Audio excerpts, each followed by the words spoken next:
അധ്യായം 20. ആ ദിവസങ്ങളിലൊന്നിൽ അവൻ ദേവാലയത്തിൽ ജനത്തോട് ഉപദേശിച്ച് സുവിശേഷം അറിയിക്കുമ്പോൾ മഹാപുരോഹിതന്മാരും ശാസ്ത്രിമാരും മൂപ്പന്മാരുമായി അടുത്തു വന്ന് അവനോട്, നീ എന്തധികാരം കൊണ്ട് ഇത് ചെയ്യുന്നു? ഈ അധികാരം നിനക്ക് തന്നതാർ? ഞങ്ങളോട് പറക എന്ന് പറഞ്ഞു. അതിന് ഉത്തരമായി അവൻ, ഞാനും നിങ്ങളോടൊരു വാക്ക് ചോദിക്കും, അത് എന്നോട് പറവേൻ. യോഹന്നാന്റെ സ്നാനം സ്വർഗത്തിൽ നിന്നോ മനുഷ്യരിൽ നിന്നോ ഉണ്ടായെന്ന് ചോദിച്ചു. അവർ തമ്മിൽ നിരൂപിച്ചു. സ്വർഗത്തിൽ നിന്നെന്ന് പറഞ്ഞാൽ പിന്നെ നിങ്ങൾ അവനെ വിശ്വസിക്കാഞ്ഞത് എന്തെന്ന് അവൻ ചോദിക്കും.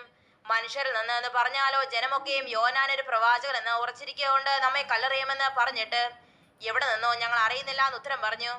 യേശു അവരോട്, എന്നാൽ ഞാനിത് ചെയ്യുന്നത് ഇന്ന അധികാരം കൊണ്ടാകുന്നു എന്നുള്ളത് ഞാനും നിങ്ങളോട് പറയുന്നില്ല എന്ന് പറഞ്ഞു. അനന്തരം അവൻ ജനത്തോട് ഉപമ പറഞ്ഞു എന്തെന്നാൽ, ഒരു മനുഷ്യൻ ഒരു മുന്തിരിത്തോട്ടം നട്ടുണ്ടാക്കി കുടിയാന്മാരെ പാട്ടത്തിന് ഏൽപ്പിച്ചിട്ട് ഏറിയ കാലം പരദേശത്ത് പോയി പാർത്തു.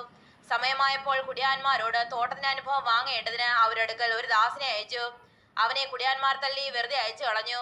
അവൻ മറ്റൊരു ദാസിനെ പറഞ്ഞയച്ചു. അവനെ മാർ തള്ളി അപമാനിച്ച് വെറുതെ അയച്ചു കളഞ്ഞു. അവൻ മൂന്നാമതൊരുത്തിനെ പറഞ്ഞയച്ചു. അവർ അവനെ മുറിവേൽപ്പിച്ച് പുറത്താക്കി കളഞ്ഞു. അപ്പോൾ മുന്തിരിത്തോട്ടത്തിന്റെ ഉടമസ്ഥൻ, ഞാൻ എന്ത് ചെയ്യേണ്ടു? എന്റെ പ്രിയപുത്രനെ അയക്കും, പക്ഷേ അവർ അവനെ ശങ്കിക്കുമെന്ന് പറഞ്ഞു. കുടിയാന്മാർ അവനെ കണ്ടിട്ട്, ഇവൻ അവകാശി, അവകാശം നമുക്കാകേണ്ടതിന് നാം അവനെ കൊന്നുകളക എന്ന് തമ്മിൽ ആലോചിച്ച് പറഞ്ഞു. അവർ അവനെ തോട്ടത്തിൽ നിന്ന് പുറത്താക്കി കൊന്നുകളഞ്ഞു. എന്നാൽ തോട്ടത്തിന്റെ ഉടമസ്ഥൻ അവരോട് എന്ത് ചെയ്യും? അവൻ വന്ന കുടിയാന്മാരെ നിഗ്രഹിച്ച് തോട്ടം അന്യന്മാർക്ക് ഏൽപ്പിച്ചു കൊടുക്കും. അത് കേട്ടിട്ട് അവർ അങ്ങനെ ഒരു നാളും സംഭവിക്കുകയില്ല എന്ന് പറഞ്ഞു.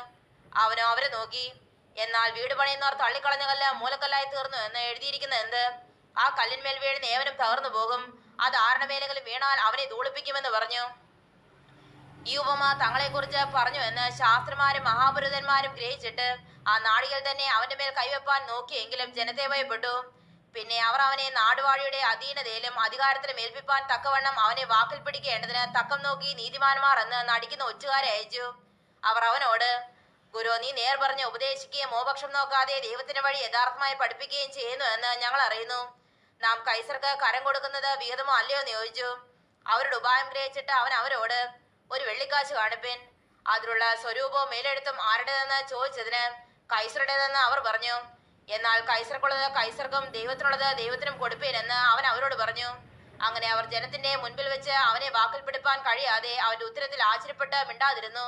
പുനരുദ്ധാനമില്ല എന്ന് പറയുന്ന സദൂക്യരിൽ ചിലർ അടുത്ത് വന്ന് അവനോട് ചോദിച്ചത്, ഗുരു, ഒരുത്തന്റെ സഹോദരൻ വിവാഹം കഴിച്ചിട്ട് മക്കളില്ലാതെ മരിച്ചു പോയാൽ അവന്റെ സഹോദരൻ അവന്റെ ഭാര്യയെ പരിഗ്രഹിച്ച് സഹോദരന് സന്തതിയെ ജനിപ്പിക്കണമെന്ന് മോശ എഴുതിയിരിക്കുന്നു. എന്നാൽ 7 സഹോദരന്മാർ ഉണ്ടായിരുന്നു. അവരിൽ ഒന്നാമത്തവൻ ഒരു സ്ത്രീ വിവാഹം കഴിച്ചു, മക്കളില്ലാതെ മരിച്ചുപോയി. രണ്ടാമത്തവനും മൂന്നാമത്തവനും ആളെ പരിഗ്രഹിച്ചു.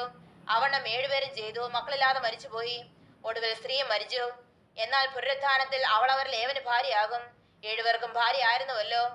അതിന് യേശു ഉത്തരം പറഞ്ഞത്, ഈ ലോകത്തിന്റെ മക്കൾ വിവാഹം കഴിക്കുകയും വിവാഹത്തിന് കൊടുക്കുകയും ചെയ്യുന്നു. എങ്കിലും ആ ലോകത്തിനും മരിച്ചവരിൽ നിന്നുള്ള പുനരുത്ഥാനത്തിനും യോഗ്യരായവർ വിവാഹം കഴിക്കുകയുമില്ല, വിവാഹത്തിന് കൊടുക്കപ്പെടുകയുമില്ല. അവർക്കിനി മരിപ്പാൻ കഴിയുകയില്ല.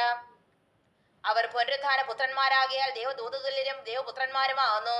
മരിച്ചവർ ഉയർത്തെഴുന്നേൽക്കുന്നതോ മോശയും ഉൾപ്പറപ്പ് ഭാഗത്ത് കർത്താവിനെ അബ്രാമിന്റെ ദൈവവും ഇസ്ഹാക്കിന്റെ ദൈവവും യാക്കോബിന്റെ ദൈവവും എന്ന് പറയുന്നതിനാൽ സൂചിപ്പിച്ചിരിക്കുന്നു. ദൈവമോ മരിച്ചവരുടെ ദൈവമല്ല, ജീവനുള്ളവരുടെ ദൈവം അത്രേ. എല്ലാവരും അവന് ജീവിച്ചിരിക്കുന്നുവല്ലോ. അതിന് ചില ശാസ്ത്രന്മാർ, ഗുരു, നീ പറഞ്ഞത് ശരിയെന്ന് ഉത്തരം പറഞ്ഞു. പിന്നെ അവനോട് ഒന്നും ചോദിപ്പാൻ അവർ തുനിഞ്ഞതുമില്ല. എന്നാൽ അവൻ അവരോട്, ക്രിസ്തു ദാവീദിന്റെ പുത്രനെന്ന് പറയുന്ന എങ്ങനെ? കർത്താവ് എന്റെ കർത്താവിനോട്, ഞാൻ നിന്റെ ശത്രുക്കളെ നിന്റെ പാദപീഠം ആക്കുവോളം എന്റെ വലത്തുഭാഗത്ത് ഇരിക്കുക എന്ന് അരുളി ചെയ്തു എന്ന് സങ്കീർത്തന പുസ്തകത്തിൽ ദാവീദ് തന്നെ പറയുന്നുവല്ലോ. ദാവീദ് അവനെ കർത്താവെന്ന് വിളിക്കുന്നു. പിന്നെ അവന്റെ പുത്രനാകുന്നത് എങ്ങനെയെന്ന് ചോദിച്ചു. എന്നാൽ ജനമൊക്കെയും കേൾക്കെ അവൻ തന്റെ ശിഷ്യന്മാരോട്, നിലയങ്കികളോടെ നടപ്പാൻ ഇച്ഛിക്കുകയും അങ്ങാടിയിൽ വന്ദനവും പള്ളിയിൽ മുഖ്യാസനവും അത്താഴത്തിൽ പ്രധാന സ്ഥലവും പ്രിയപ്പെടുകയും ചെയ്യുന്ന ശാസ്ത്രന്മാരെ സൂക്ഷിച്ചു കൊള്ളുവൻ. അവർ ഉദവന്മാരുടെ വീടുകളെ വിഴുങ്ങുകയും ഉപായരൂപേണെ ദീർഘമായി പ്രാർത്ഥിക്കുകയും ചെയ്യുന്നു. അവർക്ക് ഏറ്റവും വലിയ ശിക്ഷാവിധി വരും.